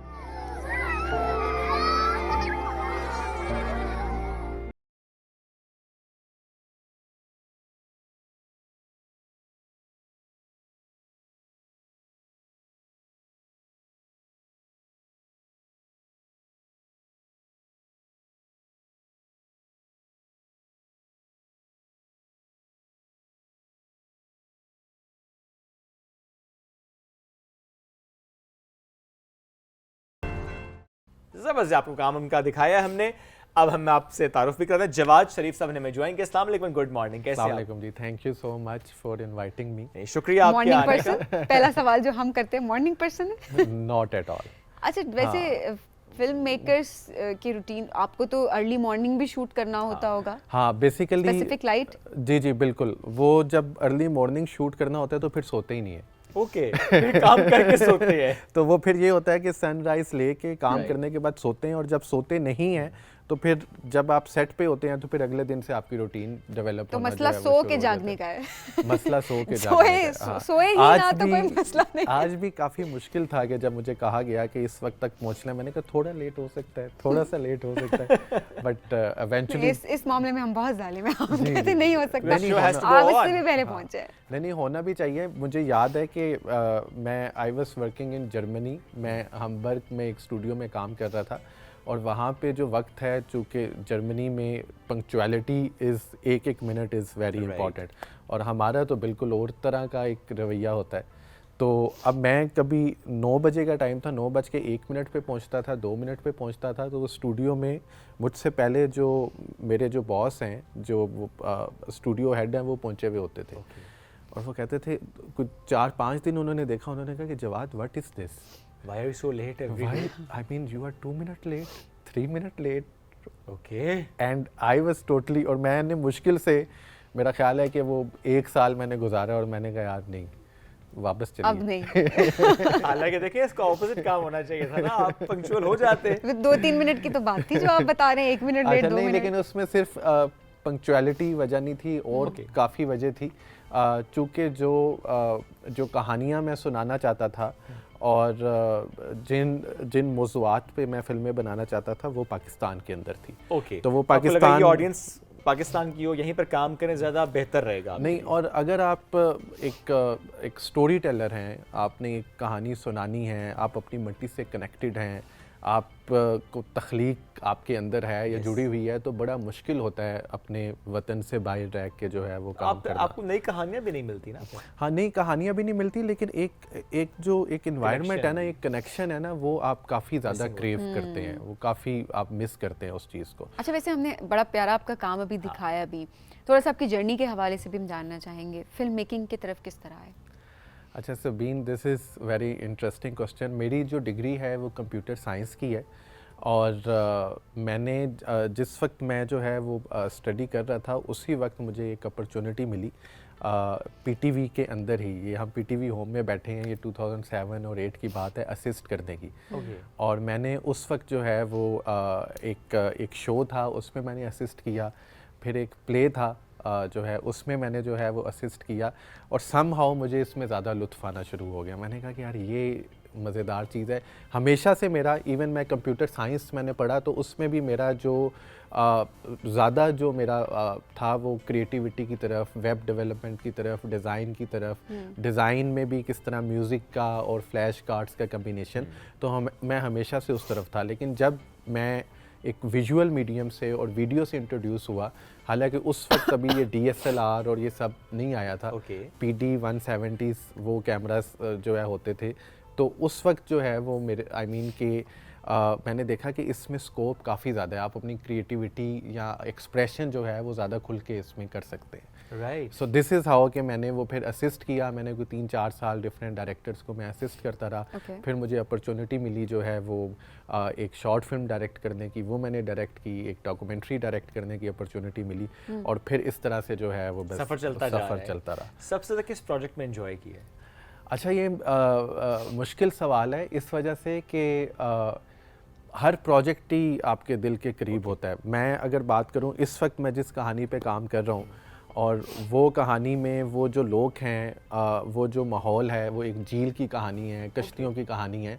तो जब आप उनके साथ जुड़ जाते हैं तो वो आप एक और तरह का वो कनेक्शन होता है। उससे पहले अगर मैं बात करता हूँ इंडस ब्लूज़ की, तो वो म्यूज़िशियंस के साथ हमने जो है वो डिफरेंट जो मौसीकार थे, फ़नकार थे, क्राफ्ट्समैन थे, उनके साथ हमने काम किया। उसमें हमने पूरा पाकिस्तान हमने ट्रैवल किया, और स्पेशली उस म्यूज़िक पे काम किया जो कि थोड़ा सा मिटता चला जा रहा है। बिल्कुल बिल्कुल। इंडस ब्लूज़ कहानी ऐसे साज़ों की है जो पाकिस्तान से जो है वो मादूम हो चुके हैं, या वो मादूम होते जा रहे हैं, जिनको बनाने वाला कोई कोई आगे लेकर नहीं चल रहा उसको, और जो जिसको बजाने वाला जो उसका म्यूजिशियन है वो भी कोई 1-2 रह गए हैं। तो हमारी कोशिश थी ऐसे क्लासिकल और फोक इंस्ट्रूमेंट्स को फिल्म करें, ताकि उनको हम विजुअली प्रिजर्व कर सकें, उस साउंड को प्रिजर्व कर सकें, ताकि जो हमारे जो आने वाली जो नस्लें हैं उनको पता चल सके कि ये हमारी सकाफत है, और ये चीज़ें हैं जिनको हमें एडमायर करना है, और उसकी ओनरशिप जो है वो उसको ले सकें। तो अब वो जो जर्नी थी वो एक मेरे लिए तो बड़ी एक स्पिरिचुअल जो है वो जर्नी थी, कि बड़ी इनरिचिंग थी, कि जब आपकी वो गुफ्तगू होती है सच्चे लोगों के साथ, और वो आपको भी अंदर से रोशन कर देती है, तो वो एक और तरह का था। फिर K2 के ऊपर जब मैंने काम किया 2014 में 60th एनिवर्सरी थी, और हमारी एक फ़िल्म है K2 and the invisible footman. उसमें जो पोर्टर्स हैं नेपाल में उनको शेरपास कहा जाता है, तो वो जो पोर्टर्स थे, हमने उनकी कहानी को फिल्म किया कि वो किस तरह एक आखिरी जो स्कर्दू से आगे जाके जो आखिरी गांव है अस्कोली, उस विलेज में वो कैसे रहते हैं, उनका लाइफस्टाइल क्या है, किस तरह वो 9 महीने उस गांव के अंदर कोई काम नहीं होता, सिर्फ बर्फ़ होती है। वो सीज़न का वेट करते हैं, सीज़न का वेट करते हैं, और वो किस तरह डिफरेंट जो एक्सपीडिशंस हैं, जो फॉरेन एक्सपीडिशंस हैं, जो कि वो क्लाइंबर्स होते हैं, जो कि एक्सपीरियंस क्लाइंबर्स हैं, जो डिफरेंट माउंटेन्स 8000ers कहते हैं, जो सबमिट करके आते हैं, तो उनके साथ वो जाते हैं। लेकिन उस पूरी जर्नी के अंदर वो ये इंडस ब्लूज़ हो गया, K2 हो गया, ये अभी यूट्यूब पे अवेलेबल हैं पूरी फिल्में, 1 घंटे से ज़्यादा इनकी ड्यूरेशन है। तो उस पूरी जर्नी के अंदर पहली दफ़ा जो है वो पाकिस्तान के जो पहाड़, अब ये 2014 की बात है, ठीक है, अब 10 साल हो गए इसको भी, और एक बिल्कुल जो विजुअल जो लैंडस्केप है पाकिस्तान का, वो जो है वो देखने को मिला। और वो K2 and the invisible footman भी, वो भी कोई 100 से ज़्यादा फेस्टिवल में चली, और मैं जब दुनिया में जिन कुछ फेस्टिवल्स में, फिल्म फेस्टिवल्स में मुझे जाने का मौका मिला, और मैं जब देखता था कि वो डिफरेंट तरह के लोग आते थे, वो ऑडियंस उसको देख के जिस तरह से वो महसूस होती थी, और किसी को पता नहीं था कि पाकिस्तान का ये रुख भी है, यू नो, पाकिस्तान का जो है, और ऐसे खूबसूरत लोग भी हैं। एक मुस्बत इमेज दिखाना, मुस्बत इमेज के अलावा मतलब एक खूबसूरत बात थी उस फिल्म के अंदर ही है कि एक जगह एक वो पोर्टर हैं, अब वो तकरीबन कोई जो है ना 8 से 10 दिन की जर्नी होती है K2 बेस तक, बिल्कुल बेस कैंप तक पहुंचना या एडवांस बेस कैंप तक। वो पोर्टर्स हैं, हम बीच में रुकते थे कहीं लंच के लिए या कोई थोड़ा सा सांस लेने के लिए रुक जाते। तो मेरा एक वो पोर्टर था नज़ीर, तो मैंने बीच में एक लम्हे पे, और मेरा कैमरा अक्सर होता था कोई इस तरह का नेचुरल जो ऑर्गेनिक मूवमेंट्स हैं मैं उनको फिल्म कर लूँ। तो वो पोर्टर था, तो मैंने उससे पूछा कि आपको पता है कि ये अभी आजकल जो है बड़ा टेररिज्म आ गया है, एक्सट्रीमिज़म है, वो बहुत कॉमन हो चुकी है, आलमोस्ट तमाम ही यूनिवर्सिटीज़ इसको जो है वो ऑफ़र कर रही हैं, और मतलब जो वो आपका थ्योरी जो है वो इजीली जो है वो अवेलेबल है। बिल्कुल सही। और उसके साथ साथ जो सबसे ज़्यादा जो रेवोल्यूशन आई है, जो इनकलाब आया है, वो डिजिटल इनकलाब, जो हमारी डिजिटल की दुनिया के अंदर है, कि पहले हमें ये नहीं पता था कि अब हमने फिल्म बना ली है तो वो कहाँ पे जाएगी, वो यहाँ तो पता है प्लेटफॉर्म्स कि जो है वो PTV पे चलेगी, या ये बस 2-3 चैनल्स हैं, या कहीं फेस्टिवल में जाएगी, नहीं जाएगी, तो आपके पास डिस्ट्रीब्यूशन का कुछ नहीं था। तो अब आप as an independent film maker, आपके पास इतने प्लेटफॉर्म्स हैं डिजिटली कि आप एक अगर अच्छी फिल्म बनाते हैं, उसको आप डिजिटली कहीं पे पब्लिश करते हैं, तो आप अपनी एक ऑडियंस जो है वो क्रिएट कर सकते हैं। तो एक तरह से जो है वो चीज़ें जो है वो काफ़ी आसान हो गई हैं। अगर आपके पास अच्छा कंटेंट है, अच्छी कहानी है, तो आपको ऑडियंस मिलेगी उस कंटेंट को अप्रिशिएट करने के लिए। दूसरी तरफ अगर मैं देखता हूँ तो एक काफ़ी ज़्यादा जो है वो क्रेज़ आ गया है, एक बम्बारमेंट है कंटेंट की, ठीक है।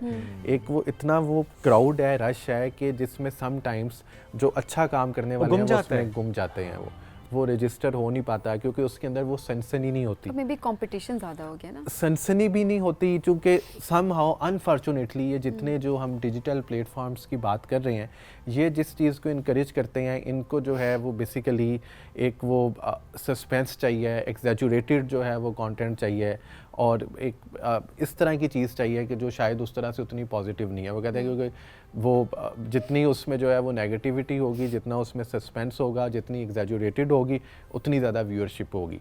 क्योंकि कोई भी प्लेटफॉर्म है वो ये चाहता है कि जो व्यूअर है, जो उसको कंज्यूम कर रहा है, वो ज़्यादा वक्त उनके प्लेटफॉर्म पे गुजारे। सही। तो वो फिर उसके वो डिफरेंट फिर वो तरीक़ेकार ढूंढ लेते हैं, एल्गोरिथम उनके इस तरह के हैं कि वो उस चीज़ को जो है वो कर रहे होते हैं।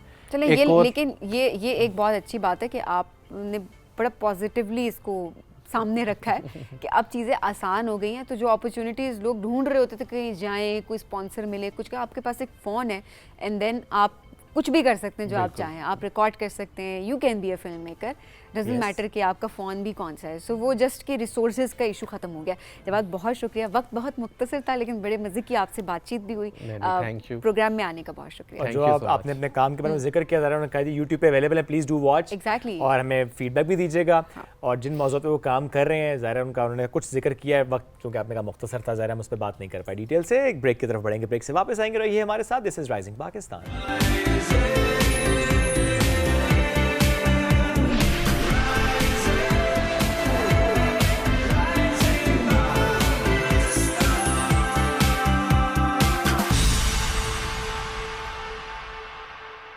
वेलकम बैक जी राइजिंग पाकिस्तान में आपको कहेंगे खुशामदीद। आपकी मुलाकात करवाने जा रहे हैं हम एक ऐसे स्टार से जिनका ये कहना है कि जब हम अक्सर देख रहे होते हैं ना, सिर्फ हर एक को शौक होता है कि हीरो के रोल में आए। सबसे पहले जब आप हीरो आते हैं हमें ब्रेक मिले तो एज हीरो हो जाते हैं। अच्छा, शुरू में तो कोई पहला प्रोजेक्ट एक्सेप्ट भी नहीं कर रहा होता कि जी अगर हमने कर लिया तो हम शायद हमें हीरो के तौर पे दोबारा कोई नहीं लेना चाहेगा।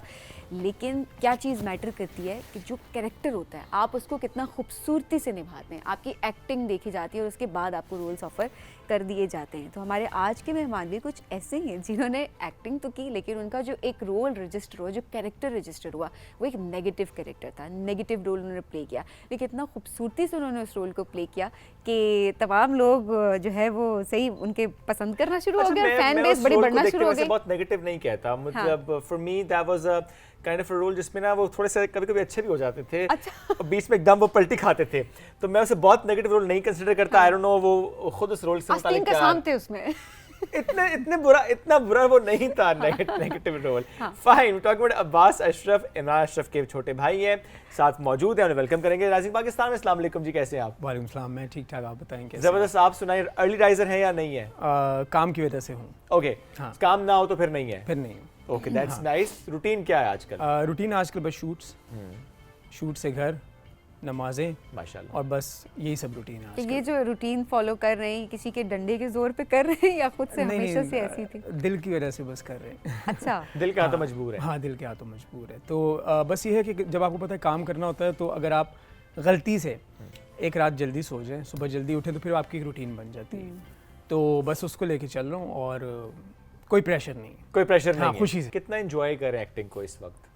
बहुत ज़्यादा इंजॉय कर रहा हूँ। अक्सर औकात तो बोर भी होता हूँ जब एक सीन को बार बार रिपीट करते हैं तो लेकिन उसमें खुशी ये होती है कि एक मौका मिलता है उसको बेहतर करने का। अक्सर औकात होता है कि जब आप एक कैरेक्टर प्ले कर रहे होते हैं तो उसमें ये होता है बेसिकली कि अगर पहली लाइन आपने ठीक नहीं बोली, डायरेक्टर कहते हैं दोबारा से टेक दें। अगर आप दोबारा अच्छी टेक देते हैं, उसमें लाइट का इशू हो जाता है, कभी फोकस आउट हो जाता है, कभी ऑडियो का इशू हो जाता है। तो इस तरह अंदर से ना बीइंग एन एक्टर मैं तो बहुत खुश होता हूँ एक तरह से कि यार मुझे एक मौका मिल रहा है अपनी लाइन को पक्का करने मेक इट का। बेटर। क्योंकि वन टेक एक्टर होना कोई इतनी बड़ी बात नहीं है, कोई इतना कमाल की बात नहीं है। अगर आप वन टेक सीन कर रहे हैं तो लोग तो यूँ खुश होते हैं जैसे पता नहीं कोई नहीं, वो तो अवार्ड ले बड़ी लिया। अकम्पलिशमेंट अपनी समझ के वो आके बता रहे होते हैं Retake हम नहीं तो करते, हम रीटेक तो- नहीं करते हम हाँ, तो फिर- जबकि ऐसा नहीं है। और जब सीन ऑन एयर होता है, अगर मैंने अपने वन टेक सीन्स भी देखे ऑन एयर होते हैं, तो उसको देखने के बाद मैं ये सोचता हूँ यार यहाँ पर मैं अगर यूं कर लेता और बेहतर हो जाता, इस तरह हो जाता, तो सेटिस्फाई नहीं होता एक्टर कभी भी जिंदगी में। So अच्छा, आप जो अपने- एक अच्छा एक्टर होता है वो कभी सेटिस्फाई नहीं होता, चाहे वो जितनी अच्छी मर्जी परफॉर्मेंस जी जी बिल्कुल नहीं होता। और वो कभी भी ये नहीं कह सकते कि मुझे एक्टिंग आती है। बिकॉज़ अभी उसके भी- लिए हर दिन लर्निंग है। बिल्कुल हर दिन। और बहुत सी चीज़ें होती हैं टेक्निकल, ये तो लोग समझते हैं ना कि बड़ा आसान है स्क्रीन पे परफॉर्म करना, काम करना, जो कि बहुत नहीं, tough बहुत मुश्किल है। बहुत मुश्किल है सर। हमने सिर्फ शूट होते देखे, चले आपका तो एक्सपीरियंस है, जी, जी। बहुत मुश्किल है। लेकिन प्रॉपरली कहीं से आपने सीखा एक्टिंग को या कि बस शौक एंड पैशन और बस करते गए? सर इसको मैंने सीखा नहीं सीखा। ये मुझे कुछ डायरेक्टर्स ने कहा था। बहुत छोटा था मैं, लाइक 6 इयर्स का। ओके। तो एक डायरेक्टर सर थे, उन्होंने मेरी मदर को एक दिन बोला था कि ये लड़का आने वाले वक्त में मेरे पास आएगा। रियली? हाँ, वो मेरे टीचर है, दिलावर मलिक नाम है उनका। तो उन्होंने ये प्रेडिक्शन 90s में दी थी और 2018 में मैं उनके पास गया था। तो उन्होंने कहा मैं चलते हुए, मतलब एक कैरेक्टर हमारे सामने चल रहा था, पता चला था कि एक्टर बनेगा कि क्या बनेगा। वाओ। तो उन्होंने मुझे काफ़ी हेल्प आउट किया, काफ़ी समझाया, काफ़ी सिखाया भी। लेकिन जितना मैंने उनके बाद प्रैक्टिकल करके सीखा है ना, उस तरह कोई स्कूल नहीं आपको सिखा सकता। अग्रीड। और ये सबसे बड़ा झूठ है कि लोग कहते हैं कि मेरे पास एक्टिंग की डिग्री है। एक्टिंग की डिग्री कोई मैटर नहीं करती आपके पास। रियल लाइफ में, आई मीन प्रैक्टिकल लाइफ में जी। कितना सीखे वो मैटर कर रहा बिल्कुल बिल्कुल। क्योंकि मैंने जिनके पास डिग्री होल्डर्स देखे हैं जो कहते हैं हमने एक्टिंग की डिग्री ली है, उनका काम देखा तो मेरा दिल करता है कि उन्हें कहूँगी भाई डिग्री कौन है वापस ऐसे दे में? दे। कौन है? बस छोड़ें। कौन है फिर भी? बस है कोई कोई सीनियर एक्टर हैं, कोई अरे, न्यू कमर से कौन है? न्यू कमर्स हैं कुछ। अच्छा। हाँ, कुछ न्यू कमर्स हैं। अच्छा, ये ना बताएं कि एक्टिंग उनकी अच्छी नहीं, वैसे कौन है जो जिन्होंने डिग्रीज ली हुई है नए आने वालों में? अब सर ये तकरीबन कोई 5 साल पुरानी बात है। ओके। कराची में एक इंस्टीट्यूट है नापा, ठीक है। जानते होंगे कराची बिल्कुल के जितने भी जानते हैं। स्टूडेंट्स हैं। तो मैं एक्चुअली मेरा फर्स्ट प्ले था वो, और वो भी मुझे एज ए नेगेटिव भी मिला था। ओके। तो वो उसमें जब मैं गया उसके लिए, तो वहाँ पर जो आया था बंदा, मैं उसका नाम नहीं लूँगा, वो बस अभी काम नॉर्मली कर रहा है, कोई एक्स्ट्रा ऑर्डिनरी कर भी नहीं रहा। उसने कहा कि मैं नापा का पढ़ा हूँ, ये लड़का न्यू है, ये मेरे आगे एक्टिंग कर लेगा। तो मैंने जब ये बात सुनी ना, तो मैं कहा चलो फिर इसे बता देते हैं भाई को। अब वो सीन होना था 15 मिनट बाद, वो सीन हुआ लाइक 1 घंटे बाद, कुछ एक किसी वजह आधा से सीन हाँ आगे ज़रा उसकी वजह से हो गया। मैंने इतनी रिहर्सल की कि जब मैं स्क्रीन पे आया तो एक बड़ी हमारी मशहूर अदाकार है PTV की, फरीहा जबीन आपा, वो थी सीन में, और साथ उनके वो उनका बेटा बना हुआ था। तो वो दोनों ही अपनी लाइंस भूल गए। तो वहाँ पर जाते वक्त फिर उस बंदे ने मुझे एक सबक सिखाया कि जब वो जा रहा था तो मुझे 3 दफ़ा यूँ सलाम करके अल्लाह हाफिज़ करके गया। तो मैंने एक चीज़ सीखी कि देखें, आपको कभी भी ओवर कॉन्फिडेंट नहीं होना चाहिए। वो बेचारा 5 साल लगा के एक डिग्री लेकर आया है, और मैं तो डिग्री भी नहीं ली थी। मैंने एक सीन को सिर्फ घंटा प्रिपेयर किया, चलते मेहनत फिरते किया चलते फिरते, बिल्कुल। तो आज डिग्री वाला रह गया। और आपने अपने काम से मनवाया। बिल्कुल सर। इस तरह, let me put it this way, कि आपने अपने काम से मनवा लिया। बिल्कुल सर। चाहे वो सीनियर एक्टर था, चाहे सीन में और भी कोई लोग थे, जी जी, आप अपने काम से मनवा लेते हैं किसी लेकिन को भी। दोबारा मौका मिला उनके साथ काम करने का, या वो स्टेज आई कि दोबारा अगर कोई कुछ ऑफर हुआ है एंड लाइक नहीं अब मैंने काम नहीं करना इनके साथ? नहीं, ऐसी कोई बात नहीं, ऐसी ठीक कोई है। बात नहीं। मुझे बड़ा अच्छा सबक सिखा Grudges कर नहीं गए थे वो। रखते।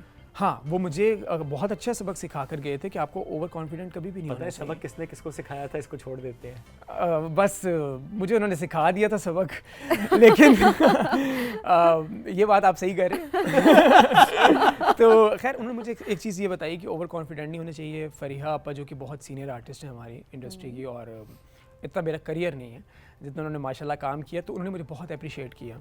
और उन्होंने जो मैं आपको एक बात सच बताऊं, जो पीटीवी के दौर के पुराने एक्टर्स मैंने देखे हैं जिनको बॉडी लैंग्वेज तक सिखाई गई है, जिनको बोलने का तरीका बताया गया, वो सब बहुत अच्छा ट्रीट करते हैं बीइंग एन एक्टर्स। तो सेट पे उनके साथ काफ़ी ज़्यादा मज़ा भी आता है और काम करने का मज़ा, तो बड़े पक्के एक्टर्स अच्छा, होते हैं। अभी जो आप शूट भी कर रहे हैं, बट ओवरऑल भी किसके साथ सबसे सेट पे सबसे ज़्यादा मज़ा आता है काम करने का? मुझे सेट पे सबके साथ ही मज़ा आता है। नहीं, कोई एक होता है ना, अच्छा इसके साथ मेरी केमिस्ट्री बहुत अच्छी है, मुझे बहुत मेल फीमेल एक्टर कोई भी हो सकता है, सीनियर कोई भी, अभी मुझे मैंने- सीखने का मौका मिलता है। जी, अभी मैंने लाहौर एक फ़िल्म की थी, मुझे सबसे ज़्यादा मज़ा इफ्तिखार ठाकुर साहब के साथ आया था। हाँ, उनके साथ मुझे बहुत मज़ा आया था, और नसीम विकी साहब, उनके साथ मुझे बहुत मज़ा आया था। और अगर ड्रामास की बात करें तो ड्रामास में ये बड़ा कंफ्यूज कर दिया आपने मुझे। ये अक्सर ऐसा करती है। नहीं, अभी इन दिनों के शूट में मुझे अली अब्बास, हाँ, उनके साथ मज़ा आया। सही। हाँ, अली अब्बास के साथ कितना मज़ा मुश्किल था ये वैसे, आपने मुझे आया। बस दोनों ही कंफ्यूज हो गए। अच्छा, मेरा ख्याल है सबको खुश रखते हैं ना सेट पे, किसी एक का नाम लेना मुश्किल हो हाँ, जाता है। मुश्किल हो जाता है, और मेरा इतना मतलब ज़्यादा ध्यान भी काम की तरफ ही होता है। अच्छा। सही, मैं आसपास कौन है मैटर नहीं करता। हाँ, इसमें कोई वो नहीं है बिल्कुल। अच्छा, आपके जो लुक्स हैं वो बड़ी इनोसेंट लुक्स हैं। मेरा एनालिसिस ये है, ऐसी लुक्स के साथ नेगेटिव रोल करना मुश्किल नहीं होता? नहीं, बहुत ईजी था। अच्छा। हाँ, और वो एक्चुअली जब मुझे वो कास्ट कर रहे थे डायरेक्टर सर, तो वो मुझे यही कह रहे थे कि जब मुझे उन्होंने फर्स्ट टाइम देखा, बाय पेरेंट्स देखा ना, तो उन्होंने मुझे यही कहा कि यार अब्बास आपको अगला हीरो करवा देते हैं। ओके। तो मैंने ना स्क्रिप्ट यूँ उठा के रख दी सामने, मैं सर ये पढ़ी, मैं वेट कर लेता हूँ, चले मैं हीरो आ जाता हूँ, ठीक। फिर वो कंफ्यूज हो गए, उन्होंने कहा नहीं यार अब क्या करूँ, इसको लूँ या ना लूँ। खैर ऑडिशन हो चुका था मेरा। ओके। फिर मुझे उन्होंने लिया, फिर मुझे उन्होंने कहा आपने फ्रेंच रखनी है। मैंने फ्रेंच रखी, मैं घर आया, मैंने उस कैरेक्टर को पढ़ा, फिर मैंने अपने इर्द गिर्द के लोग देखे। मेरे दोस्तों में कुछ ऐसे दोस्त थे कंजूस किस्म के भी, दूसरों के पैसों पे डिपेंड करने वाले, और ये बात मैं बिल्कुल ऑन एयर कह रहा हूँ, खैर उनको समझ लग जाएगी जिनको कह रहा हूँ। तो उन्होंने कहते उनको पढ़ा मैंने, उनको समझा, उनको इमेजिन किया। जब ये कैरेक्टर मैंने प्ले किया और मुझे जब इस पर बहुत ज़्यादा लोगों ने मेरे से बदतमीज़ी शुरू की, पब्लिक प्लेस में मेरे से बदतमीज़ियाँ होती रहीं, तो मुझे बड़ी खुशी होती थी कि कैरेक्टर जीत गया। क्योंकि मुझे डायरेक्टर सर ने पहले दिन समझाया था कि अगर आपको किसी एक ने भी कुछ ना कहा तो आप समझ जाएं कि आपने कुछ नहीं किया। ऑल्दो मैं एक एंगेजमेंट पे था, वहाँ एक आंटी आई, और वो एंगेजमेंट मेरी सिस्टर की थी। ओके। और वो थे भी उसके ससुराल की तरफ से वो आंटी। तो वो मुझे आगे कहती है कि बेटा मैं तुमसे बहुत नफरत करती हूँ। तो उन्होंने मेरा ड्रामा देखा, मैं या अल्लाह रिश्ता ना तोड़ दे, बाकी क्या बहन मेरे पे ना पड़ जाए कि यार तुम्हारी वजह से मेरी प्रॉब्लम बनी है। हाँ। तो मुझे पर्सनली बहुत अच्छा लगा और मैंने इस चीज़ को बहुत इंजॉय किया। मुझे लिटरली अगर पूछा जाए कि ज़्यादा कौन सा कैरेक्टर प्ले करने का शौक है, तो मुझे नेगेटिव बहुत पसंद है, क्योंकि मेरा जो इंस्पिरेशन है वो हेथ लेजर है, जोकर वाला, उसको मैंने बहुत देखा है, तो मुझे नेगेटिव प्ले करने का बहुत शौक है। और ये जो आपने इनोसेंट वाली बात की, इसी को तो यूज़ किया मैंने कि पूरे प्ले में इनोसेंट लगता रहा, लेकिन असल में काम दूसरा कर रहा था, काम दूसरा डाल रहा था ये। तो बस ये सारा सीन। इमरान के साथ तो काम नहीं किया? नहीं, अभी तक इत्तेफाक नहीं हुआ, और इंशाल्लाह होगा। आप में और इमरान भाई में कितना डिफरेंस है एज का? 8 इयर्स का सर। 8 साल छोटे हैं आपसे। इमरान अशरफ से कितना सीखा है? सर मैंने इमरान भाई से मैक्सिमम अगर अपनी फील्ड में सीखा है तो 45 to 48%। ओके। क्योंकि अक्सर औकात अभी ये लास्ट ईयर से मैंने ज़्यादा उनको फॉलो करना शुरू किया। उनके कुछ सीन्स मैं देखता हूँ, उसमें से आइडियाज़ ले लेता हूँ मैं। ओके। और क्योंकि मुझे फील उस टाइम अगर जल्दी होती है कि लाइक 15 मिनट बाद सीन है और कोई बहुत इंपॉर्टेंट सीन है जिसमें इमोशंस चाहिए, तो उसमें भी मैं उनको फॉलो करता हूँ, लेकिन उनको कॉपी नहीं करता, ठीक है, क्योंकि वो कॉपी हो ही नहीं सकते वो उनका अपना स्टाइल। हाँ, उनका अपना नहीं, स्टाइल। लेकिन एक होता है कि आपकी पर्सनालिटी कहीं ना कहीं रिफ्लेक्ट हो रही होती है, तो आपकी पर्सनालिटी, आपके बात करने का तरीका, तो कहीं ना कहीं रिफ्लेक्शन आ रही होती है इमरान की। आपको प्रॉब्लली ये कॉम्प्लीमेंट काफ़ी लोगों ने आपको दिया हो, काफ़ी तो लोगों मुश्किल होता है ऐसे में एक्ट करना, बिल्कुल अलग दिखना भाई से, या इंडस्ट्री के पर्सपेक्टिव से भी कि हर कोई एक एक अच्छा अच्छा इमरान का भाई है उसी को फॉलो कर रहा है या एक जैसे लगते हैं, चैलेंजिंग है? इतना खास नहीं है, नॉर्मल है। हाँ, ट्विन्स होते तो फिर ज़्यादा होता, ठीक है, ट्विन्स होते तो ज़्यादा होता, लेकिन ये है कि थोड़ा सा है, ज़्यादा नहीं है। और बस इसको एक चीज़, इसको एक्सेप्ट, अब मैं क्या करूँ, मैं पैदा हो गया उनके घर, तो मैं क्या कर सकता हूँ। सवाल भी मेरा, इस इंडस्ट्री में इमरान अशरफ का भाई होना आपको फ़ायदा दे रहा है कि नुकसान दे रहा है? सर, मुझे नुकसान ये दे रहा है कि मुझे बहुत एक्स्ट्रा ऑर्डिनरी एक्टर समझा जाता है। फ़ायदा मुझे ये दे रहा है कि उनका नाम साथ होता है, ऑडिशन मुझे फिर भी देना पड़ता है। तो फ़ायदा तो बस ये है कि बस इमरान अशरफ का भाई, दैट्स इट, बस। हाँ, दैट्स इट। और ये बिल्कुल मैं ये बात सही कह रहा हूँ कि अल्हम्दुलिल्लाह कोई नेपोटिज्म वाला सीन नहीं है। अगर होता तो उनके हर प्ले में मैं होता। और अभी भी मैं ऑल दो जो प्रोजेक्ट कर रहा हूँ, आप यकीन करें, ये इमरान भाई ने आज से साल पहले उन राइटर को कहा था कि आप इस्लामाबाद में काम करें, तो आजकल इस्लामाबाद में अब्बास काम कर रहा है, आप उसको देखें। तो उसके बावजूद भी साल बाद मुझे उन्होंने काम दिया और फिर भी ऑडिशन और स्क्रीन टेस्ट लिया मेरा, ज़रूरी है।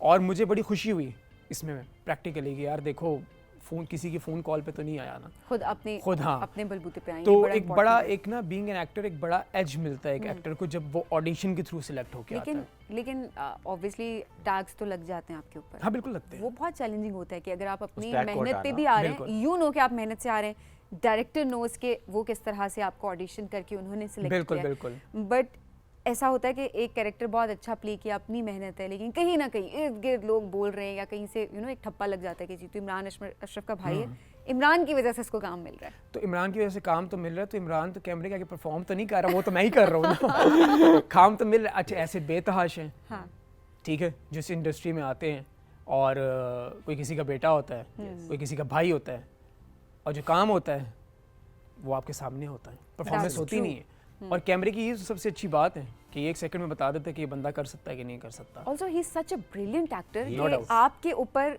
एक्स्ट्रा रिस्पॉन्सिबिलिटी आ जाती है, बिकॉज लोगों की एक्सपेक्टेशंस आपसे वैसे ही बढ़ जाती है। बिल्कुल, बिल्कुल, आप सही अब कह ये रहे हैं। उस लेवल पे आके इसको परफॉर्म करना है, so बिल्कुल, ये आपकी ग्रोथ के लिए भी प्रॉब्लली बहुत अच्छा है। बहुत अच्छा होता है। आप और ज़्यादा मेहनत करेंगे, बिल्कुल ज़्यादा मेहनत करनी पड़ती है। और इसमें ये होता है कि लाइक आप जो हैं, आपको मेहनत डबल ट्रिपल करनी पड़ती है फिर, और काम को फिर बड़े तरीके से लेके चलना पड़ता है। देखें, जो चीज़ आपकी पैशन होती है ना, अभी जैसे इन्होंने सवाल किया कि शौक था, शौक और पैशन में बड़ा फ़र्क होता है। शौक जो है ना, इंसान का ख़त्म हो जाता है। हाँ, चेंज होता रहता है वक्त के हाँ, साथ साथ। और आपके क्रू में इतने लोग मौजूद हैं जिन्होंने मुझे खुद भी बनते देखा है स्टेप बाय स्टेप। अच्छा, और जब मैंने स्टार्ट, क्योंकि मैंने पीटीवी के साथ भी जो डायरेक्टर थी निदा फातिमा ज़ैदी, उनके साथ मैंने किया था एक सीरीज़ थी चेहरे, तो मैंने यहाँ पे भी काम किया था। वो मेरी ज़िंदगी का सेकंड प्रोजेक्ट था। तो फिर करते करते बाकी चैनल्स के साथ फिर ऐसा बस। That's good. आप फुटबॉल भी खेलते रहे हैं, जी, नेशनल लेवल पे आपने खेला है, तो फुटबॉल किस तरह से आप शौक फुटबॉल पे छोड़ क्यों दिया, जस्ट बिकॉज ऑफ एक्टिंग?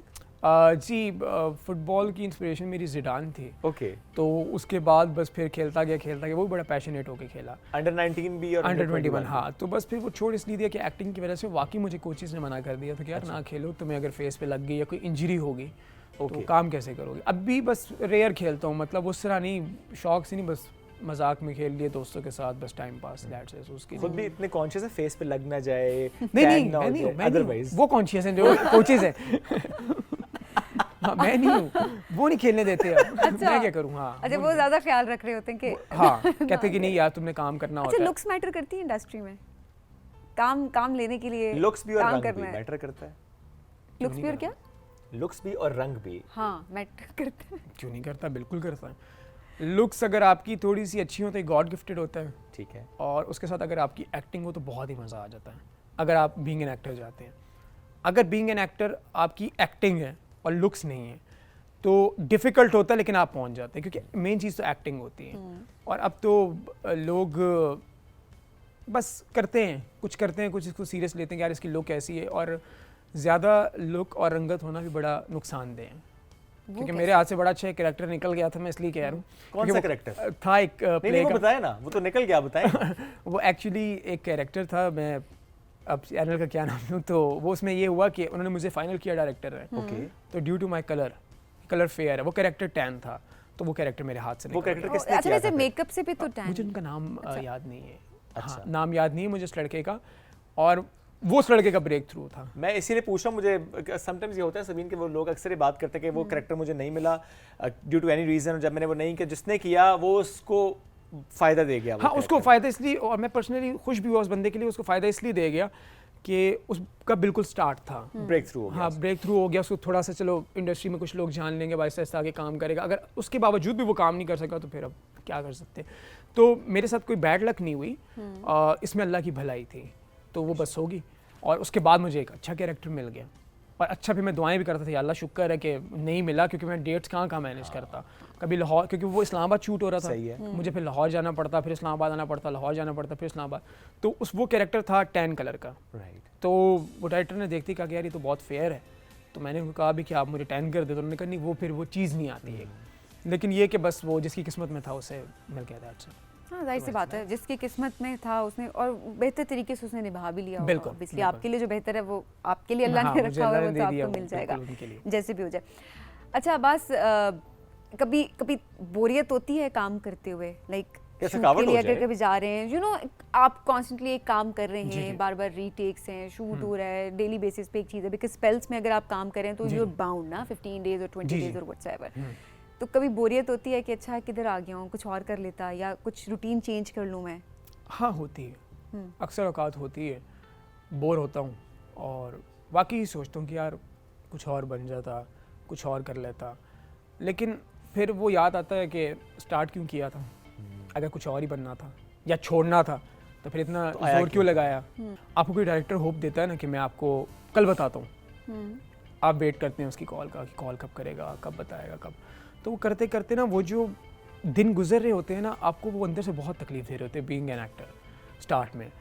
तो इसलिए मैं कुछ लोगों को कहता भी हूँ कि डायरेक्टर से हट के भी ना रियल लाइफ में किसी को होप गलत ना दें, कोई भी होप हो ना, फॉल्स होप ना दें। हाँ आप ना दें, क्योंकि ये जो होप है ना, ये बंदे को बहुत ज़्यादा अंदर से डिस्ट्रॉय करती है। और मैंने बहुत फेस किया, मेरी नज़र में अगर पूछा जाए कि स्ट्रगल क्या मुश्किल है, मैं ये नहीं कहूँगा कि ठंड में काम किया, मैंने बड़ी मेहनत की, मैं भूखा रहा, मैं सो नहीं सका, मैं फला नहीं, ये स्ट्रगल एक तरफ है। और ये जो स्ट्रगल होती है ना, जब आप किसी को होप दे के कहते हैं कि यार आपको कास्ट करेंगे और हम काम करेंगे इकट्ठे, फिर आप नहीं करते, तो ये गलत बात होती है। ये गलत बात होती है, या हाँ होती है या ना होती या ना है, होती है, आप आप बीच straight में बता किसी दो। को नहीं रख सकते। बिल्कुल, क्योंकि फिर बंदा फंस जाता है। एग्जैक्टली। तो ये वाली जो चीज़ है मुझे पर्सनली इस फील्ड में क्या ओवरऑल भी, एंड वी ऑल हर नीड टू जगह लर्न पे दिस कि प्लीज इसको एक्सेप्ट करें। If someone is saying no, just accept it, मत समझें या कहें कि यू आर बीइंग रूड, बजाय इसके फॉल्स होप में रहें, तकलीफ में रहें, इंतजार करते हैं, डू समथिंग एल्स, अपना टाइम यूटिलाइज करें। बिल्कुल ऐसा ही है। अच्छा, इससे पहले मैं इमरान से मुताबिक जब बात कर रहा था, सभी एक सवाल बस रह गया था कि he is a very good actor, he is a very fine actor, a very good person, I must say.